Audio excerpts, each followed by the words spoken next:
Bien le bonjour et bienvenue dans ce nouveau résumé de livre. Aujourd'hui nous allons aborder le livre « Comme par magie » de Elizabeth Gilbert. Gagne du temps en écoutant le résumé des chapitres et apprends des exemples et des conseils liés à ce livre. Elizabeth Gilbert est une écrivaine américaine, surtout connue pour son best-seller Mange, Pris, Aime, Eat, Pray, Love, publié en 2006. Le livre raconte son voyage personnel à travers l'Italie, l'Inde et l'Indonésie, après une période de crise personnelle marquée par un divorce. Ce récit, qui mélange des éléments de développement personnel, de voyage et de spiritualité, a rencontré un immense succès international et a été adapté en film en 2010, avec Julia Roberts dans le rôle principal. Avant Mange, Pris, Aime, Elizabeth Gilbert avait écrit des nouvelles et des articles, et avait également publié plusieurs livres, mais c'est ce livre qui l'a propulsé sous les projecteurs du monde littéraire. Son œuvre suivante, La signature de toutes choses, The Signature of All Things, publié en 2013, est un roman historique qui explore des thèmes scientifiques et philosophiques à travers la vie de son héroïne, Alma Whitaker, une botaniste du XIXe siècle. En plus de son travail d'écrivaine, Gilbert est une conférencière populaire et une défenseur de la créativité. Elle a donné des conférences sur des sujets comme la créativité, l'épanouissement personnel et l'art d'écrire, et ses interventions sont souvent marquées par une approche pragmatique et inspirante de la vie créative. Son œuvre aborde souvent des thèmes tels que la recherche du bonheur, la quête de sens, les défis personnels et l'importance de suivre ses passions et ses rêves. Sa capacité à mêler introspection personnelle, narration et conseils pratiques a fait d'elle une figure centrale dans le domaine du développement personnel et de la littérature contemporaine. Introduction. Comme par magie d'Elizabeth Gilbert est un ouvrage qui invite à se reconnecter à sa créativité et à redécouvrir la joie de créer. Dans ce livre, Gilbert partage ses réflexions sur la créativité, la peur, l'inspiration et les défis qui surgissent sur le chemin de la création. Elle y aborde ces sujets avec un ton accessible, personnel et souvent inspirant. L'un des messages clés du livre est que la créativité est un processus magique, mais que ce processus exige aussi un engagement et une ouverture à l'inconnu. Le premier chapitre de Comme par magie nous plonge directement dans le cœur du sujet, comment se libérer de nos blocages créatifs et renouer avec la source d'inspiration qui réside en nous. Dans ce chapitre, Elizabeth Gilbert nous invite à accepter la magie de la création tout en reconnaissant les peurs et les obstacles qui peuvent se dresser sur notre chemin. Ce n'est pas un chemin facile, mais c'est un chemin de transformation personnelle. Résumé du chapitre 1.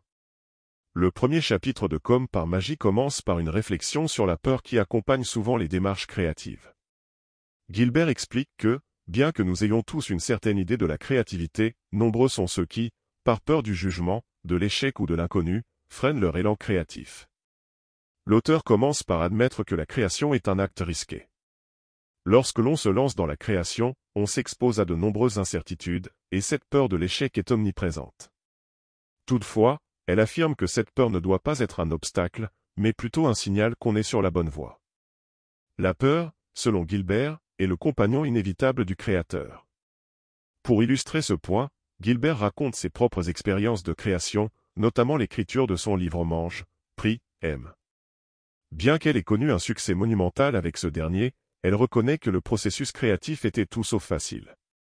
La peur d'échouer, le doute et l'incertitude étaient toujours présents. Pourtant, au lieu de se laisser paralyser, elle a choisi de voir ses sentiments comme faisant partie intégrante du voyage créatif, un voyage où la magie opère lorsqu'on accepte de se confronter à ses défis. Une grande partie du chapitre est consacrée à la question de la magie de la créativité. Pour Gilbert, la créativité n'est pas seulement un processus rationnel ou mécanique, mais un phénomène mystérieux, presque surnaturel. Elle compare l'inspiration à une forme de magie, un souffle invisible qui, lorsqu'il nous touche, nous invite à créer. Cette magie, selon elle, est ce qui permet aux idées de naître, souvent de manière inattendue, et de s'épanouir dans des formes concrètes. Gilbert ne se contente pas de théoriser sur la créativité, elle en parle comme d'une force vivante qui nous traverse, une force à laquelle il faut faire confiance. Elle évoque la nécessité d'être ouvert et réceptif à cette inspiration, de laisser entrer la magie, mais aussi de se préparer à y participer activement. L'inspiration n'est pas un événement ponctuel, mais un processus continu. Il est donc crucial de s'y engager pleinement et d'être prêt à travailler à la matérialisation de ses idées. Un autre point clé du chapitre est la notion d'engagement. Gilbert insiste sur le fait que la créativité n'est pas seulement une question de talent ou d'idées brillantes, mais de discipline et de travail. Pour réussir, il faut être prêt à travailler régulièrement, même lorsque l'inspiration semble absente. C'est en restant engagé dans le processus, jour après jour, que l'on finit par créer quelque chose de significatif. Gilbert cite des exemples d'artistes et d'écrivains qui ont persévéré malgré le manque d'inspiration initiale, et qui ont vu leur travail aboutir grâce à leur persévérance. Enfin, le chapitre aborde le sujet du voleur de la créativité, la peur de l'échec. Gilbert explique que la peur de l'échec est un sentiment que l'on doit apprivoiser. Elle n'est pas un signe qu'on ne devrait pas créer, mais un symptôme de notre vulnérabilité face à l'inconnu. En acceptant cette peur, en la reconnaissant sans jugement, nous pouvons nous libérer de son pouvoir paralysant. Exemples et conseils. Tout au long du chapitre, Gilbert propose des conseils pratiques pour surmonter les obstacles créatifs. L'un des conseils majeurs est de créer dans un environnement sûr, un espace où l'on peut exprimer ses idées sans se soucier des critiques externes. Elle insiste sur le fait que le processus créatif doit d'abord être personnel avant d'être partagé avec le monde. Gilbert invite également à aborder la création comme un acte de plaisir, et non comme une obligation ou une source de pression. Un autre conseil pratique qu'elle donne est de ne pas attendre l'inspiration pour commencer à travailler. L'inspiration, selon elle, arrive souvent en travaillant activement sur un projet. Ainsi, au lieu de chercher l'inspiration, il est plus productif de se mettre directement au travail, même si les idées ne sont pas encore claires. L'action précède souvent l'inspiration. Gilbert partage aussi l'idée que la créativité ne doit pas être vue comme un don unique réservé à quelques élus. Selon elle, tout le monde a la capacité de créer, il suffit d'être prêt à écouter et à se connecter à cette force intérieure qui nous pousse à créer. Elle défend l'idée qu'il est possible de cultiver la créativité en étant simplement ouvert à l'idée de créer, et en abordant chaque projet avec curiosité et humilité. Conclusion. Le premier chapitre de Comme par magie invite le lecteur à prendre conscience de la peur qui l'empêche souvent de se lancer dans la création et à voir cette peur non pas comme un obstacle, mais comme une composante naturelle du processus. Elisabeth Gilbert nous rappelle que la créativité est à la fois un don mystérieux et une discipline qui exige du travail, de la persévérance et, surtout, une grande ouverture d'esprit.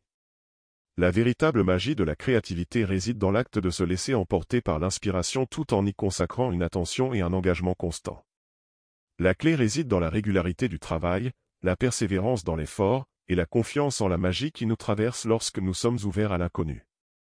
En conclusion, Comme par magie nous enseigne que la créativité n'est pas un phénomène passager, mais un processus magique et transformateur auquel tout le monde peut accéder. Il suffit d'être prêt à travailler, à accepter la peur et à se laisser guider par cette inspiration qui, bien souvent, arrive lorsqu'on est pleinement engagé dans le processus créatif. Introduction chapitre 2. Dans Comme par magie, Elisabeth Gilbert nous invite à explorer l'univers mystérieux et parfois complexe de la créativité, un processus qui, selon elle, est à la fois magique et profondément humain. À travers ces mots, elle cherche à démystifier la créativité, à la rendre plus accessible, tout en nous donnant les outils pour surmonter les obstacles qui se dressent sur le chemin de la création. Ce deuxième chapitre poursuit cette exploration en abordant la nature de l'inspiration, la relation entre le créateur et la créativité, et l'importance de se libérer des attentes externes pour créer en toute liberté. Dans ce chapitre, Gilbert aborde des concepts qui vont au-delà de la simple productivité créative. Elle parle de la manière dont nous pouvons, et devons, accepter notre vulnérabilité et notre humanité pour accueillir pleinement l'inspiration. Elle décrit l'inspiration comme une sorte d'entité indépendante avec laquelle nous interagissons, et comment cette dynamique entre l'artiste et l'inspiration façonne notre processus créatif. Ce chapitre est une invitation à comprendre la créativité comme une force extérieure et intérieure qui mérite respect et attention. Résumé du chapitre 2. Dans le deuxième chapitre de Comme par magie, intitulé « La magie qui travaille avec nous », Elisabeth Gilbert continue de démystifier le processus créatif en insistant sur le rôle de l'inspiration comme quelque chose qui nous vient de l'extérieur, mais que nous devons accueillir et nourrir. Elle met en lumière l'idée que, loin d'être une simple émanation de notre intellect ou de notre volonté, l'inspiration est un phénomène mystérieux qui semble provenir d'un monde plus vaste que nous. L'auteur commence par raconter une histoire qui illustre l'importance de ne pas sous-estimer le pouvoir de l'inspiration. Elle parle d'une expérience vécue alors qu'elle écrivait son roman La signature de toute chose, The Signature of All Things. À un moment donné, elle se sentait complètement bloquée et incertaine de la direction que prendrait son livre. C'est alors que l'inspiration a frappé à sa porte sous une forme totalement inattendue, un moment où elle était prête à se laisser aller. Cette expérience montre bien que, même quand nous pensons que notre créativité est bloquée, l'inspiration peut surgir au moment où nous nous y attendons le moins. Gilbert explique également dans ce chapitre que l'inspiration n'est pas simplement un cadeau que l'on reçoit, mais une sorte de partenariat. En effet, la créativité n'est pas une simple impulsion passagère, mais un processus collaboratif entre l'artiste et l'inspiration. Elle est, pour Gilbert, comme une conversation continue avec le monde invisible des idées et de l'imagination. Ce processus nécessite une ouverture totale de l'esprit et une réception sans jugement de ce qui nous est donné. En d'autres termes, la créativité n'est pas quelque chose que l'on peut forcer, mais quelque chose que l'on doit apprendre à accueillir. Dans ce chapitre, Gilbert fait une analogie intéressante entre l'inspiration et des forces invisibles. Elle parle de la manière dont, dans de nombreuses cultures et traditions, l'inspiration a toujours été vue comme une entité extérieure à l'artiste, parfois personnifiée sous forme de muse ou de divinité. Gilbert ne s'attarde pas sur des conceptions mystiques, mais elle soulève l'idée que la créativité peut venir de quelque part d'autre, qu'elle se présente à nous sous forme d'idées ou de visions qui nous échappent totalement. Un autre aspect du chapitre est la notion de réceptivité. Gilbert insiste sur le fait que pour créer, il faut être prêt à écouter activement ce qui nous est offert. Elle raconte des exemples d'artistes célèbres qui, malgré leur notoriété et leur succès, ont dû se rendre disponibles pour l'inspiration, en cultivant des pratiques quotidiennes qui les relient à leur source de créativité. Pour elle, la réceptivité est un travail quotidien, ce n'est pas suffisant d'attendre passivement l'inspiration, il faut la chercher activement tout en étant ouvert à la recevoir. Le chapitre se termine par un conseil pratique très important, celui de travailler régulièrement, même lorsque l'inspiration semble faire défaut. Gilbert rappelle que l'inspiration n'est pas garantie, mais que la discipline et la régularité du travail créatif peuvent augmenter les chances de rencontrer l'inspiration.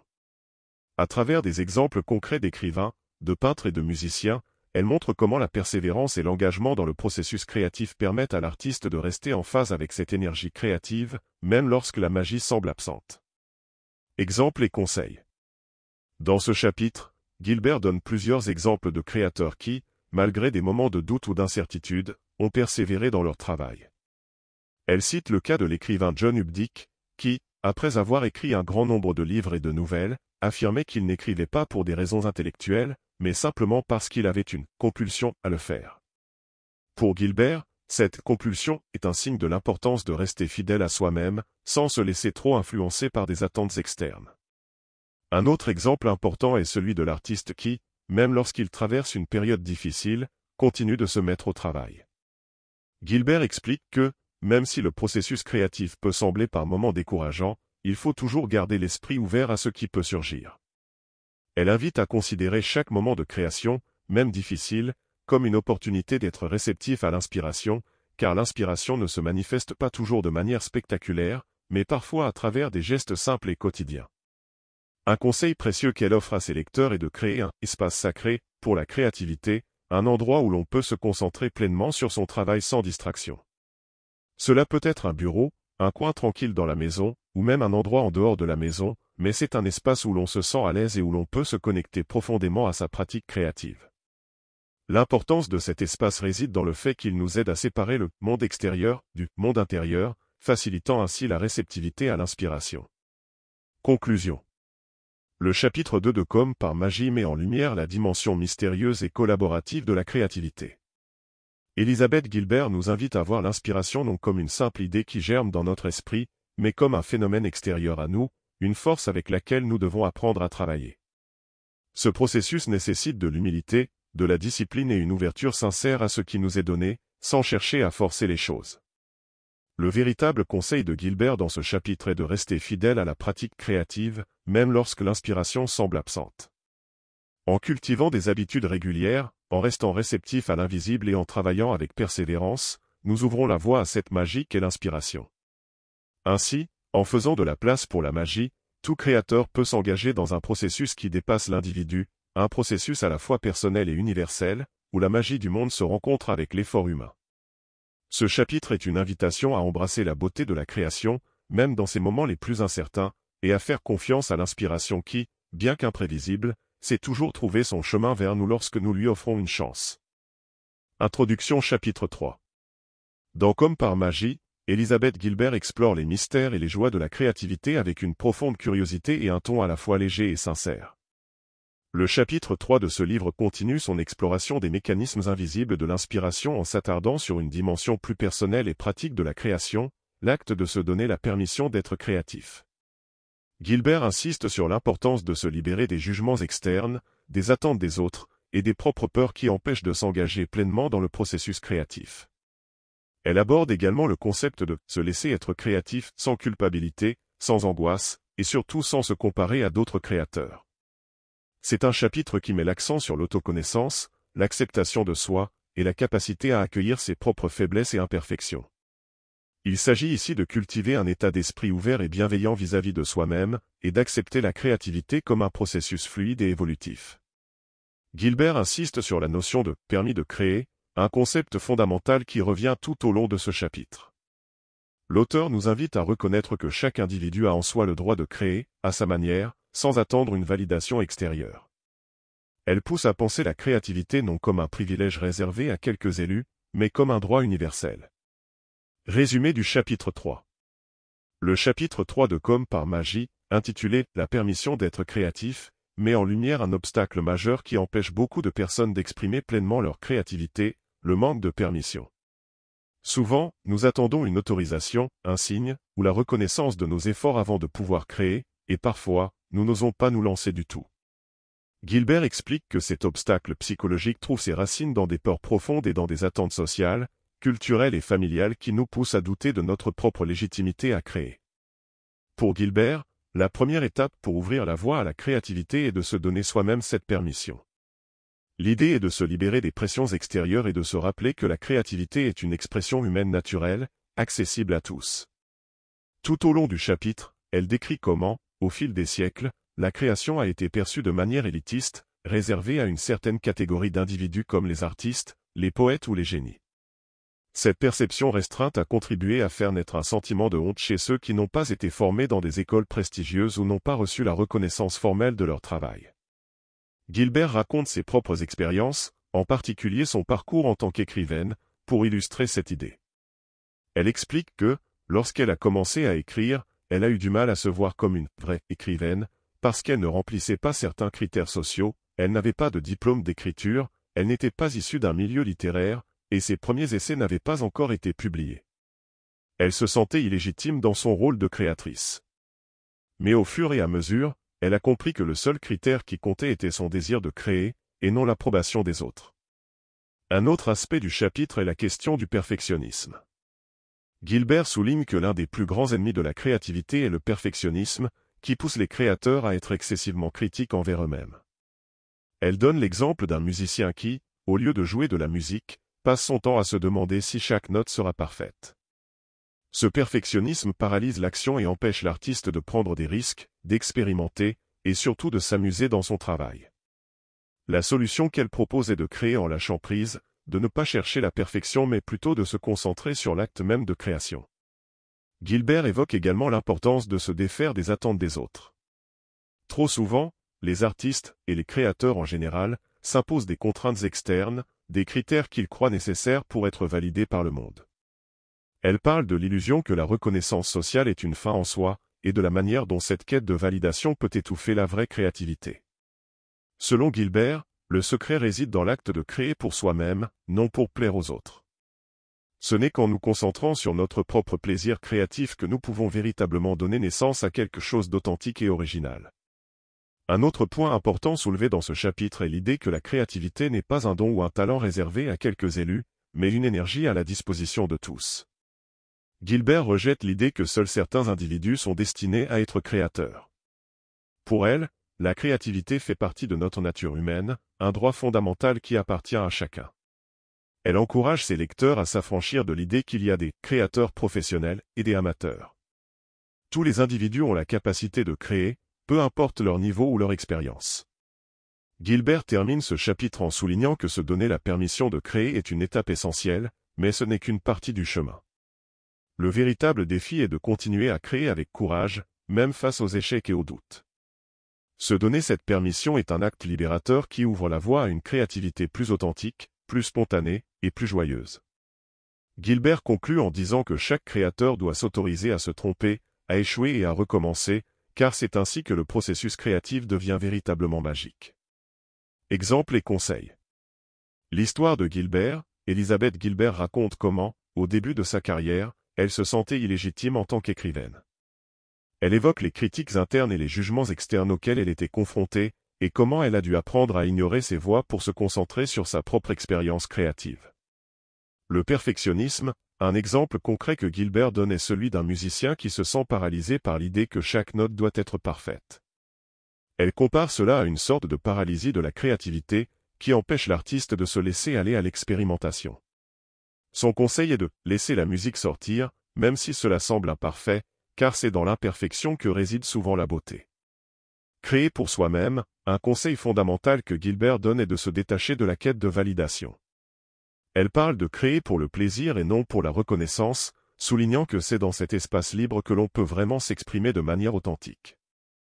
La créativité comme un droit, Gilbert insiste sur le fait que tout le monde peut être créatif, et ce, indépendamment de son statut ou de son expérience. Elle encourage ses lecteurs à libérer leur créativité, à créer sans se soucier des attentes sociales ou familiales. Conclusion. Le chapitre 3 de Comme par magie d'Elisabeth Gilbert est un appel à l'autonomie créative. En nous donnant la permission de créer, Gilbert nous libère de nos propres jugements et des attentes externes. Elle nous invite à abandonner la quête de perfection et à nous concentrer sur l'acte créatif en soi. L'idée que la créativité n'est pas un privilège, mais un droit universel, est au cœur de ce chapitre. En embrassant l'imperfection et en créant pour nous-mêmes, nous pouvons renouer avec cette magie créative qui réside en chacun de nous.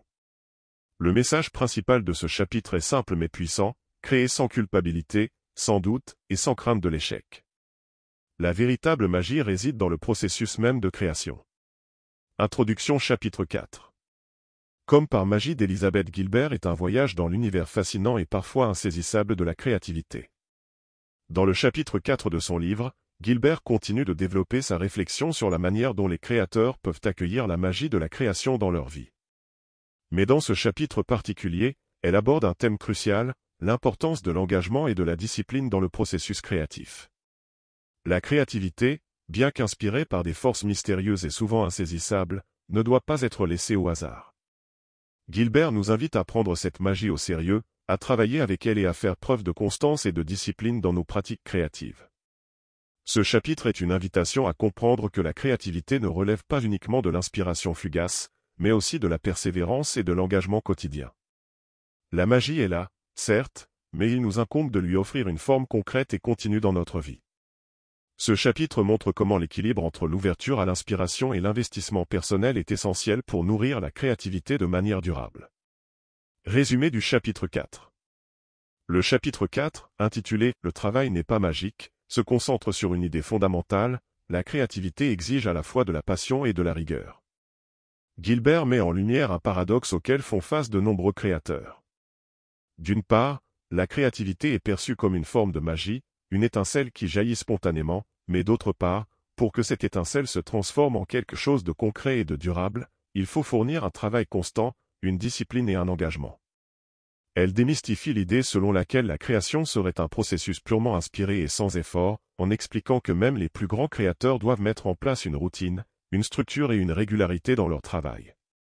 Gilbert commence ce chapitre en partageant son propre parcours d'écrivaine, en soulignant que même si elle a eu de la chance de recevoir des éclairages créatifs, elle a dû aussi faire preuve d'une grande discipline pour avancer dans son travail. Elle souligne que l'inspiration seule ne suffit pas, et que la création devient un acte productif et méthodique lorsque l'artiste s'engage dans un travail quotidien. C'est là que la magie commence à se concrétiser, lorsque l'on accepte d'allier l'inspiration à l'effort, que l'on ouvre l'espace pour la magie tout en apportant la structure nécessaire pour réaliser quelque chose de tangible. Un point central du chapitre est la manière dont Gilbert défend l'idée que la discipline ne tue pas la créativité, bien au contraire, elle la nourrit. Lorsqu'elle parle de la magie, elle met en garde contre le danger de trop idéaliser l'inspiration et de croire que seules les grandes idées spontanées valent la peine d'être créées. Le travail acharné permet de canaliser la magie, de la transformer en projet concret. C'est dans cet espace de travail quotidien que les idées peuvent mûrir et se développer. Gilbert prend également le temps d'explorer le rôle de l'environnement et de l'organisation dans le processus créatif. Elle évoque l'importance d'avoir un espace de travail dédié et de maintenir une routine qui favorise la création. La créativité n'est pas quelque chose de miraculeux qui surgit du néant, mais quelque chose qui peut être cultivé à travers une pratique régulière, même si l'inspiration n'est pas toujours là. Gilbert fait référence à des exemples de créateurs célèbres, comme l'écrivain John Irving, qui se levait tous les matins à la même heure pour écrire, ou de l'artiste Picasso, qui voyait son travail comme un engagement quotidien. Pour eux, la magie résidait dans la répétition et dans l'effort d'aller au bout de leurs idées. Un aspect clé du chapitre est la manière dont Gilbert aborde la peur de l'échec. Elle nous encourage à voir l'échec non pas comme une fin, mais comme une étape naturelle du processus créatif. Selon elle, il est important de faire face à la peur de l'échec et de ne pas laisser cette peur paralyser notre créativité. Chaque projet créatif comporte des risques et des erreurs, mais c'est ainsi que l'on progresse. L'échec fait partie intégrante du processus de création et ne doit pas être vu comme un obstacle, mais comme un moteur d'apprentissage. Un autre point essentiel est la notion de persévérance dans le travail créatif. Gilbert encourage les créateurs à ne pas abandonner à la première difficulté, mais à persister. Le processus créatif est parsemé de doutes et de moments de frustration, mais ces moments ne doivent pas décourager. C'est en persévérant que l'on parvient à surmonter les obstacles et à voir ses projets créatifs aboutir. Elle nous invite également à prendre du recul et à accepter que certains projets échouent, mais qu'il est important de continuer à avancer, à essayer de nouvelles choses, à expérimenter. Gilbert insiste aussi sur le fait que la créativité ne doit pas nécessairement être liée à des ambitions de grandeur. Elle invite ses lecteurs à ne pas se laisser enfermer dans l'idée qu'une œuvre créative doit forcément être révolutionnaire ou parfaite. La valeur de la création réside souvent dans l'engagement sincère et dans la volonté de faire de son mieux, plutôt que dans la recherche de la perfection ou de la reconnaissance externe. Exemples et conseils. Exemple de John Irving. L'écrivain John Irving se levait tous les matins à 5 heures pour écrire, une discipline qui lui a permis de produire des romans et de faire de la création un acte quotidien.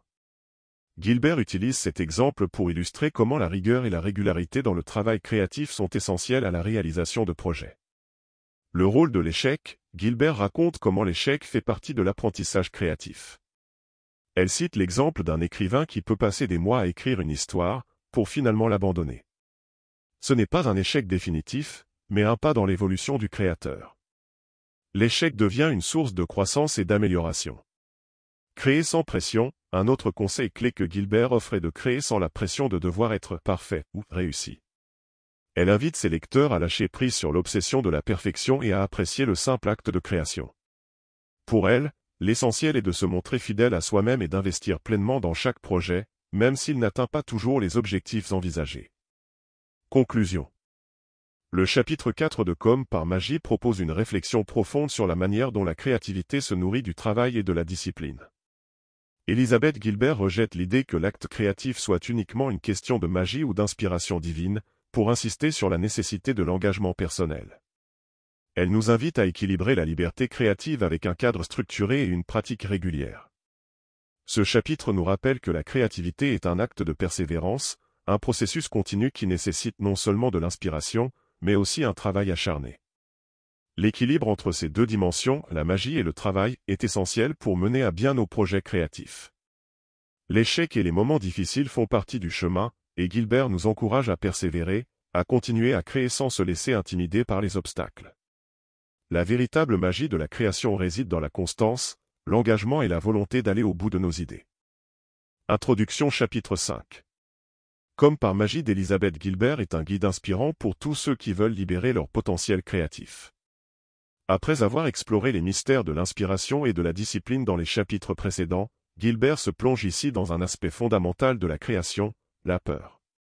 La peur, dans le cadre de la créativité, n'est pas simplement un obstacle, elle peut être une force complexe, un compagnon de route parfois contraignant, mais qui peut aussi jouer un rôle clé dans la maturation d'un projet. Dans le chapitre 5, intitulé « La peur », Gilbert nous invite à comprendre et à gérer cette émotion pour pouvoir avancer sereinement dans le processus créatif. Ce chapitre est essentiel pour ceux qui, dans leur parcours créatif, se retrouvent confrontés à des doutes, des inquiétudes ou des angoisses qui les freinent. La peur peut paralyser, mais elle peut aussi être un moteur de transformation et de croissance si elle est bien comprise et gérée.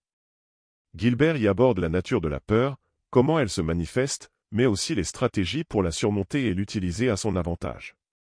Elle nous rappelle que la peur est une expérience universelle, mais qu'il est essentiel de l'accepter et de ne pas la laisser dominer. Résumé du chapitre 5, la peur. Dans ce chapitre, Elisabeth Gilbert se concentre sur l'un des défis les plus récurrents dans le processus créatif, la peur. Elle commence par un constat simple mais crucial, toute forme de créativité est inévitablement accompagnée de peur. La peur de l'échec, la peur du jugement, la peur de l'inconnu, de l'insécurité, et parfois même la peur de réussir. Peu importe la forme qu'elle prend, la peur est toujours présente, mais ce n'est pas une raison pour l'ignorer ou la fuir. Gilbert souligne que la peur fait partie intégrante de la création, et que, loin d'être un obstacle à éviter, elle peut être un moteur de croissance et de transformation. La peur, un compagnon inévitable. Dès le début du chapitre, l'auteur explique que la peur est un compagnon de voyage que chaque créateur doit accepter, mais surtout comprendre. Gilbert nous invite à l'accepter comme une partie naturelle du processus créatif. Elle rappelle qu'aucun artiste, écrivain ou créateur n'échappe à cette émotion. Mais au lieu de la fuir ou de la réprimer, il s'agit de lui donner une place, de la reconnaître et de l'apprivoiser. La peur, selon elle, devient plus facile à gérer lorsque l'on cesse de la considérer comme un ennemi. Gilbert propose l'idée que la peur puisse être entendue, mais qu'elle ne doit jamais prendre le volant de notre création. En d'autres termes, elle nous conseille de reconnaître la peur, mais de ne pas la laisser nous dicter notre conduite. Un autre aspect important du chapitre est la façon dont Gilbert décrit la peur comme étant non seulement normale mais aussi une preuve que l'on sort de sa zone de confort. Selon elle, plus un projet créatif est important pour nous, plus la peur a de chances de se manifester. C'est souvent le signe que nous nous engageons dans un territoire inconnu ou que nous prenons un risque, ce qui, paradoxalement, peut être une bonne chose. La peur n'est donc pas toujours un signal d'alarme, elle peut être un indicateur que nous sommes en train de faire quelque chose de significatif et de profond. Faire front à la peur. Gilbert nous guide à travers plusieurs stratégies pratiques pour faire face à la peur. La première est une prise de conscience. Comprendre que la peur est inévitable et que chaque créateur y fait face permet de relativiser son impact. Au lieu de lutter contre elle, il devient plus facile d'avancer avec elle. Une fois que l'on accepte la peur, il devient plus facile de distinguer entre la peur rationnelle, par exemple, la peur d'un danger réel, et la peur irrationnelle, comme la peur du rejet ou de l'échec, qui n'est pas une menace réelle mais une émotion. En apprenant à identifier ces peurs irrationnelles, un créateur peut mieux avancer sans se laisser arrêter par elles. Gilbert nous encourage également à ne pas sous-estimer l'importance de la patience face à la peur. Elle cite l'exemple de nombreux créateurs qui, après avoir ressenti une peur intense au début de leur projet, ont persévéré malgré les doutes et ont trouvé des récompenses inattendues. La peur ne disparaît pas toujours, mais elle devient plus facile à gérer au fil du temps si l'on persiste dans l'action. Un des éléments marquants de ce chapitre est la métaphore de la voiture que Gilbert utilise pour illustrer la relation entre l'artiste et la peur. Elle imagine un créateur dans une voiture, avec la peur assise à côté de lui. La peur, selon Gilbert, doit toujours être dans la voiture, mais jamais au volant. L'artiste est celui qui conduit, et la peur est simplement un passager. Bien que la peur puisse influencer la direction ou la vitesse du voyage, c'est l'artiste qui choisit la destination. Ce concept libère de nombreuses personnes des entraves de la peur, leur permettant de continuer à avancer malgré elle. La peur et l'authenticité. Gilbert explore aussi la façon dont la peur peut influencer notre authenticité créative. Lorsqu'on a peur, on peut être tenté de chercher à plaire, à se conformer aux attentes des autres ou à éviter le risque de jugement. Cependant, elle encourage ses lecteurs à embrasser leur véritable identité créative, sans se laisser influencer par la peur de l'opinion des autres. Selon elle, une grande partie de la magie de la création vient de cette authenticité et de cette capacité à se libérer des attentes externes. Elle partage une réflexion personnelle sur la manière dont ses propres peurs l'ont poussée à écrire certains de ses livres. Au lieu de chercher à répondre à des attentes commerciales ou à des tendances populaires, Gilbert a choisi d'écrire avec son cœur, d'être elle-même dans son processus créatif. La véritable magie, selon elle, réside dans cette authenticité et cette connexion avec soi-même. Exemples et conseils. Accepter la peur, un créateur doit comprendre que la peur est une partie normale du processus. Gilbert cite son propre exemple d'écriture de Mange, Prie, Aime, où la peur était omniprésente tout au long du processus. Pourtant, elle a appris à accepter cette peur et à l'utiliser comme un signal de son engagement dans un travail important. Gérer la peur avec patience, l'acceptation de la peur, plutôt que la fuite, est essentielle. Comme elle le mentionne, le courage ne consiste pas à ne pas avoir peur, mais à agir malgré la peur. Le courage est donc une compétence qui se cultive avec le temps. Ne pas se laisser contrôler par la peur de l'échec. La peur de l'échec est l'une des plus grandes sources de paralysie créative. Gilbert invite ses lecteurs à prendre des risques calculés, à échouer si nécessaire, mais à ne jamais arrêter de créer. L'authenticité, Gilbert recommande de créer en toute authenticité, sans se laisser guider par la peur de ce que les autres pourraient penser. L'authenticité crée des œuvres véritablement puissantes et touchantes, celles qui résonnent vraiment avec les autres. Conclusion. Dans ce chapitre, Elizabeth Gilbert offre une perspective rafraîchissante et utile sur la peur dans le processus créatif. Plutôt que de fuir ou d'ignorer cette émotion, elle nous invite à l'accepter, à la comprendre et à l'utiliser comme une compagne de route dans notre voyage créatif. La peur n'est pas un obstacle insurmontable, mais une partie intégrante du processus qui peut même nous aider à avancer, à innover et à créer plus profondément. Le chapitre 5 de Comme par magie rappelle à chaque créateur que la peur est inévitable, mais que, en apprenant à la gérer et à ne pas lui laisser le contrôle, on peut continuer à créer librement et authentiquement. Introduction chapitre 6. Comme par magie d'Elizabeth Gilbert est un livre qui offre une perspective unique et profonde sur le processus créatif. À travers les pages, Gilbert nous guide avec sagesse, poésie et lucidité pour nous aider à trouver notre propre chemin de créateur, quel qu'il soit. Dans le chapitre 6, intitulé « L'énergie », l'auteur nous invite à explorer un aspect essentiel mais souvent négligé de la création, la façon dont l'énergie circule autour de nous et comment nous pouvons l'attirer, la cultiver et l'utiliser à notre avantage. Le processus créatif est loin d'être uniquement une question de talent ou de technique, il s'agit aussi de gestion de l'énergie, qu'elle soit physique, émotionnelle, mentale ou spirituelle. L'énergie créative est cette force invisible mais tangible qui guide et nourrit nos idées. Et comme tout flux énergétique, elle peut être manipulée, transformée et dirigée. Dans ce chapitre, Gilbert nous rappelle que pour créer de manière fluide et productive, il nous faut accorder une attention particulière à cette énergie, à la fois en nous-mêmes et dans notre environnement. Résumé du chapitre 6, l'énergie. Dans ce chapitre, Elizabeth Gilbert aborde la notion d'énergie sous plusieurs angles. Elle fait d'abord un constat simple, l'énergie est partout autour de nous et elle est l'un des moteurs principaux du processus créatif. Elle ne parle pas simplement d'énergie au sens physique, mais aussi d'une énergie plus subtile, presque magique, qui nourrit nos pensées, nos émotions et nos actions. Gilbert commence par une réflexion sur l'importance de cultiver une énergie positive, en harmonie avec soi-même. Selon elle, l'état d'esprit avec lequel nous abordons notre travail créatif a un impact direct sur l'énergie que nous pouvons y consacrer. Elle explique que l'inspiration, souvent perçue comme un coup de chance ou une forme de grâce divine, peut être en réalité une question d'attention et d'ouverture à l'énergie qui nous entoure. L'auteur insiste sur l'idée que l'énergie n'est pas simplement un bien personnel, mais qu'elle est aussi un phénomène qui circule et interagit avec les autres. Par exemple, elle explique que l'énergie d'un projet créatif peut être influencée par les personnes avec lesquelles on travaille, mais aussi par l'environnement physique dans lequel on crée. Ce que Gilbert nous propose, c'est de devenir des gestionnaires de cette énergie, en apprenant à la capter, à l'amplifier et à la canaliser. C'est dans cette optique qu'elle invite ses lecteurs à être attentifs aux signaux énergétiques qui surgissent tout au long de leur processus créatif. L'art de cultiver l'énergie. Un point essentiel du chapitre est la réflexion de Gilbert sur la manière dont l'énergie peut être cultivée. Elle explique que la création, loin d'être une tâche linéaire, est souvent alimentée par des vagues d'énergie positive qui peuvent surgir à tout moment, souvent de manière inattendue. C'est pourquoi il est important de rester vigilant et prêt à accueillir ces moments de clarté créative, même lorsqu'ils viennent dans les moments les plus improbables. Elle recommande également de ne pas forcer les choses. Plutôt que de lutter contre un blocage créatif ou de tenter de créer dans un état de fatigue ou d'épuisement, elle conseille de se reposer et de permettre à l'énergie de se régénérer. Gilbert nous rappelle que l'énergie créative est un flux, pas un réservoir.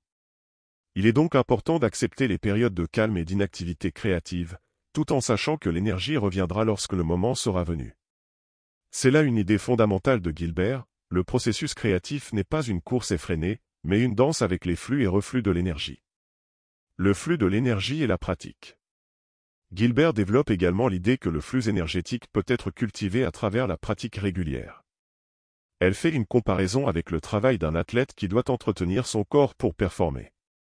De la même manière, le créateur doit nourrir son énergie créative en pratiquant son art régulièrement, sans forcément attendre une inspiration divine. Plus nous nous engageons dans notre pratique créative, plus l'énergie s'amplifie et circule naturellement en nous. Elle souligne aussi que la discipline est essentielle pour maintenir cette énergie. La routine, loin de tuer la créativité, permet au contraire de garder l'énergie concentrée et fluide. C'est en mettant en place des habitudes régulières, en créant un espace propice à la création, que l'on permet à l'énergie de se manifester. Gilbert nous encourage à faire preuve de constance dans notre pratique créative, même quand la motivation n'est pas au rendez-vous. Parfois, simplement apparaître pour travailler permet de débloquer le flux créatif. L'environnement et l'énergie. Un autre aspect du chapitre est l'importance de l'environnement dans la gestion de l'énergie créative. Gilbert raconte comment l'environnement joue un rôle crucial dans l'amplification ou la dissipation de l'énergie. Elle évoque les espaces physiques, comme le lieu de travail ou la nature environnante, et comment ceux-ci peuvent soit nourrir notre créativité, soit la bloquer. Gilbert conseille de prêter attention aux détails de notre environnement, qu'il s'agisse de l'organisation de notre bureau, de la lumière, de l'agencement ou même de la musique que nous écoutons pour créer un espace qui invite à la créativité. Elle suggère aussi de se connecter à des lieux où l'on se sent énergisé. Ces lieux, qui peuvent être naturels ou non, nourrissent notre propre énergie et stimulent notre créativité. Dans cette optique, l'auteur nous invite à être à l'écoute des endroits où nous nous sentons inspirés et à les fréquenter plus souvent. L'énergie créative et l'univers. Un autre concept intéressant que Gilbert développe est celui de l'énergie universelle. Loin de considérer l'énergie créative comme quelque chose de purement individuel, elle propose l'idée qu'il existe une énergie créative collective, que chacun peut toucher s'il est réceptif et connecté à l'univers. L'idée que l'énergie créative est une force partagée, accessible à tous, est une notion très spirituelle qui sous-tend tout le livre. Gilbert parle de l'univers comme d'un compagnon qui guide et soutient le créateur dans son processus. Elle nous invite à rester ouverts et à percevoir cette énergie comme un bien commun, un réseau invisible d'idées et d'inspiration qui nous relie tous.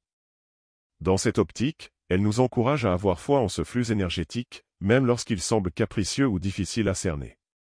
Elle nous rappelle que chaque créateur a son propre lien avec cette énergie et que ce lien peut se renforcer au fil du temps, à condition d'être ouvert à l'invisible et de permettre à cette énergie de circuler librement. Exemples et conseils. Reconnaître l'énergie. Gilbert conseille de reconnaître les moments où l'énergie créative nous envahit. Quand cette énergie arrive, il est essentiel de l'accueillir sans chercher à la contrôler. Elle recommande de prendre note de ces moments de clarté et de les honorer, sans trop réfléchir à la productivité. Pratique régulière, la clé pour entretenir une énergie créative constante est la discipline. Gilbert suggère que la pratique régulière de notre art, même quand l'inspiration manque, peut maintenir l'énergie en mouvement. L'importance de l'environnement, créer un espace propice à la créativité est un moyen puissant de cultiver l'énergie créative. Gilbert parle de l'importance de personnaliser son espace de travail pour qu'il soit à la fois confortable et inspirant. Se connecter à l'univers, selon Gilbert, la créativité n'est pas un effort solitaire mais une danse avec l'univers. Elle recommande de cultiver une ouverture d'esprit, de rechercher des moments d'inspiration en dehors de soi et d'accepter que l'énergie créative soit un flux plus grand que soi-même. Conclusion. Le chapitre 6 de Comme par magie nous invite à repenser notre relation avec l'énergie créative. Elisabeth Gilbert nous montre que la créativité n'est pas seulement une question d'effort ou de talent, mais aussi une question d'énergie, une énergie qui doit être cultivée, entretenue et respectée. En reconnaissant que cette énergie est fluide, parfois capricieuse, et qu'elle interagit avec notre environnement et nos émotions, nous pouvons apprendre à la guider et à l'utiliser à notre avantage.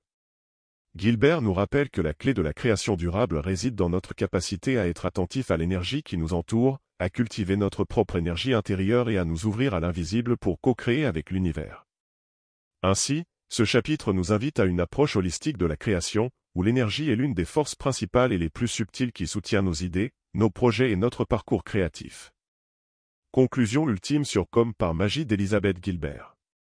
Comme par magie est bien plus qu'un simple guide sur le processus créatif, c'est une invitation à se reconnecter avec la part la plus authentique de soi-même, à faire face aux peurs et aux doutes qui nous paralysent, et à apprivoiser le flot de l'inspiration de manière fluide et accueillante. Elisabeth Gilbert nous emmène dans un voyage à la fois spirituel et pratique, nous offrant une perspective différente sur la création, une vision où l'inspiration n'est pas un coup de chance ou une grâce divine, mais un phénomène que l'on peut nourrir et encourager à se manifester. À travers ces pages, Gilbert partage sa propre expérience de la créativité, ses réussites, ses échecs et ses réflexions profondes. Elle montre que la création n'est pas un acte isolé, mais un échange constant entre nous, nos idées et l'univers. Ce que l'auteur nous propose, c'est de faire de la création un acte d'ouverture, d'accueil et de courage, en acceptant le processus dans toute sa splendeur et son imperfection. Il ne s'agit pas de viser la perfection ni de courir après des idéaux inaccessibles, mais de créer, simplement, en étant pleinement présent à chaque étape. Le pouvoir de la création. L'un des messages les plus puissants de Comme par magie est la notion de magie créative, qui n'est pas un phénomène ésotérique ou mystérieux, mais bien une énergie qui se trouve à l'intérieur de chacun. Gilbert nous pousse à croire en notre capacité à créer, à faire confiance à nos instincts et à nous ouvrir à ce que l'univers nous propose. Elle insiste sur l'importance de se laisser guider par cette magie sans tenter de tout contrôler, de tout rationaliser.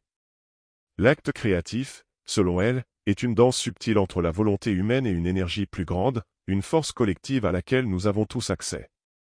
Ce processus d'ouverture à la créativité peut sembler difficile, surtout au début, lorsqu'on fait face à l'autocritique, au doute ou à la peur de l'échec.